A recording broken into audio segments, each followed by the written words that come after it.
बाबाओं के उदय ने इस देश को जितना नुकसान पहुंचाया है और आगे पहुंचाने जा रहे हैं वो बहुत खतरनाक है। हमें मालूम है पाकिस्तान का क्या हुआ।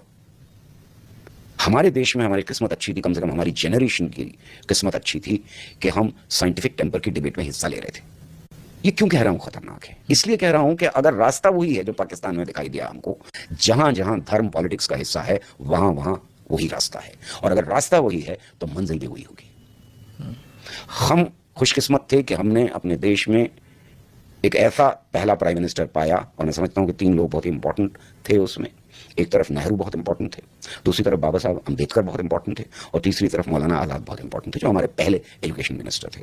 इन तीनों की वजह से हमको साइंटिफिक टेम्पर और इल्म हासिल करना, जिसको हम कहते हैं ज्ञान हासिल करना, उसकी जो इज्जत थी, जो हमारी परंपरा का हिस्सा थी, पिछली 5000 साल की परंपरा का हिस्सा थी, उसको बढ़ाने की तीनों ने पूरी कोशिश की।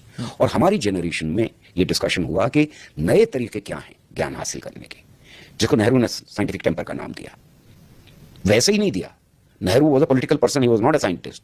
बाबा साहब अम्बेडकर साइंटिस्ट नहीं थे, मौलाना आजाद साइंटिस्ट नहीं थे, लेकिन इन तीनों लोगों को यह समझ थी कि अगर देश को आगे बढ़ना है तो साइंस के इंस्टीट्यूशन, संस्थान बहुत जरूरी हैं और साइंटिफिक टेम्पर बहुत जरूरी है। गांधी, नेहरू, पटेल, आजाद, अंबेडकर, ये लोग बाबाओं के पैर छू के नहीं पड़े हुए। इनके साथ कौन खड़ा था? इनके साथ खड़े था इस देश का बेहतरीन दिमाग, इस देश के बेहतरीन साइंटिस्ट, इस देश के बेहतरीन पोइट्स, इस देश के बेहतरीन राइटर, और सिर्फ देश के नहीं बल्कि इनका वार्तालाप दुनिया के बेहतरीन दिमाग से हो रही थी। ये आइंस्टाइन से बात कर रहे थे।